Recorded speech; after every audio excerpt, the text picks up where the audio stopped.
upon a time, a child was born to a happy family in a small, prosperous village. They were beloved by many and given many gifts in early life. Their favorite gifts were always books, particularly fantasy stories of heroes traveling to the other worlds and returning rich in knowledge, treasure, and most importantly, power. In school, they would often ignore their lessons and daydream about slaying dragons and holding court. As they neared adulthood, they let it be known to all who would listen that when they were free from their parents' home, they intended to walk into the forest at the edge of town to seek their fortune. Surely, they would say to friends and admirers seated in their garden, outside this simple village, there was greatness just waiting for them.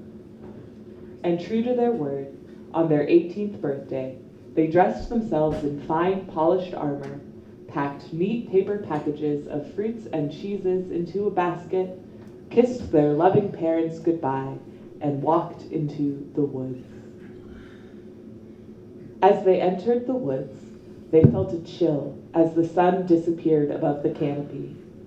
The shining armor was heavy, and the sweat made them colder. They quickly discarded the metal plate and helm, left only in their silks and sweat. The path appeared to have been abandoned some time ago and was overgrown with briars. Their skirts caught in the thorns and thistles, little fingers grabbing and pulling them down. They were covered in cuts and bruises with no thing or knowledge to heal themselves. Why hasn't anyone cleared this path, they thought. When they returned triumphant, they would have it paved in gold. That night, when they made camp, they heard the cries of starving wolves so close that out of fear they climbed to the top of a gnarled tree. Why are there still wolves in this forest? They asked themselves. I'll have them mounted in my throne room someday.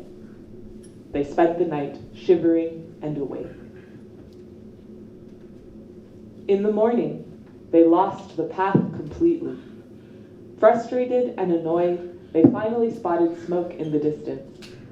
As they got nearer, they saw it was a house. The house was small and would be easy not to notice, built as it was into the roots of a giant tree. A few wild pigs and chickens pecked at the ground nearby, and a little old woman was standing in the front door, sweeping out the dust. The adventurer approached with caution and called out to the old woman. She appeared to strain for a closer look and then beckoned them inside. Entering the house, they saw shelves sagging with bottles and jars, each glowing with their own strange light. A warm fire danced in the corner with a great copper pot boiling away on it, and the air smelled of rotting leaves. Do you live here? The adventurer asked the old woman. Alone in the woods? That must be so dull and lonely. Do you have some kind of terrible disease and can't be around people? They leaned back in fear. The old woman smiled and pulled back her hood, revealing a face of odd dimensions and an uncanny glow of its own. Her eyes were black, but seemed to roll and shift like oil. Child, she said, you don't know a witch when you see one? She laughed, and with her laughter, her body rose into the air to hover above the young adventurer, whose eyes widened in delight. They became immediately thirsty for her magic, and their mouth began to water. I would like to make a deal with you, my dear, the voice of the witch echoed in the cottage. I can feel in you the call to power. I will help you answer it. I can send your spirit to worlds beyond your imagination, realms of beasts and gods that put your fairy stories to shame. Go seek the spirit's favor in their world and ask them for the power you desire.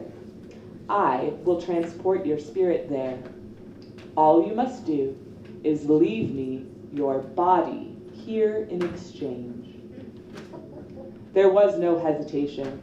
They shook the witch's hand in agreement, giddy and lightheaded. The witch had them lie on the floor and traced circles of strange magic around them. Soon, their mind began to empty, draining slowly to silence. Their mouth opened and their spirit drifted out while the body cramped and tugged around it, trying to hold it in. But the spirit was eager and soon found its way up and out and into the little bottle in the witch's hand. When it was finished, the witch corked the bottle up tightly and held it against her chest. Then she looked down at the body, twitched a finger, and put it to work. First, she set the body to spinning yarn. The body carried great heaps of itchy, buggy, raw wool, and combed and drew and spun and wound until the little cottage was full of neat, plush, plump bundles of yarn.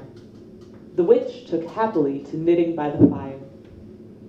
Next, the body was sent with a scythe to clear the path from the cottage to town, trimming back the barbed and monstrous plants that grew rough and woody in the winter. As they cut, they revealed little spring wildflowers underneath the dense briars that smiled and stretched gratefully upwards.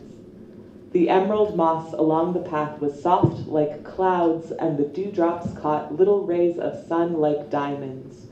Birds sang with joy as they pecked at the fresh and fertile ground. As the body turned back towards the cottage, the witch commanded it to walk through the wild forest and listen for the wolves. The body stumbled head over heels through the thickest forest until it heard a wolf crying. It came upon the noble beast, 3 times the body's size, with his leg caught and bleeding in a terrible metal trap. The body's breath quickened at the smell of blood, but the witch compelled it forward to put the hands to the vicious teeth of the trap.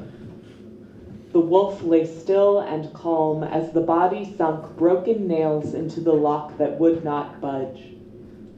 But the body could not stop, and all night it spent twisting and prying at the bloody gears.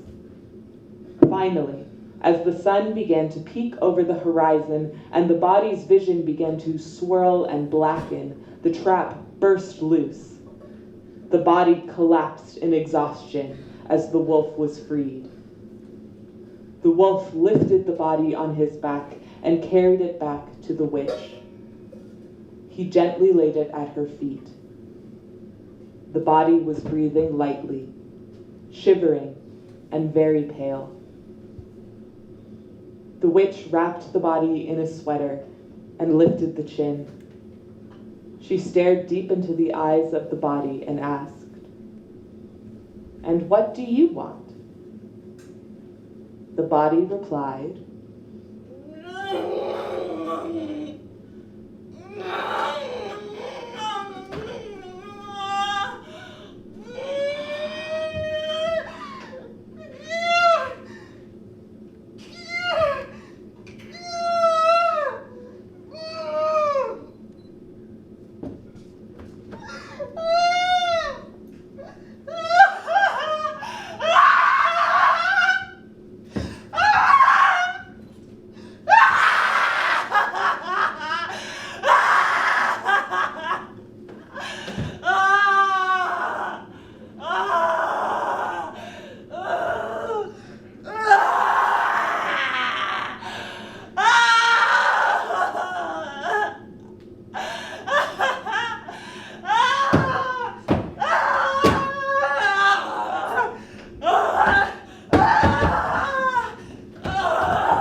The witch laughed and stroked the body's hair.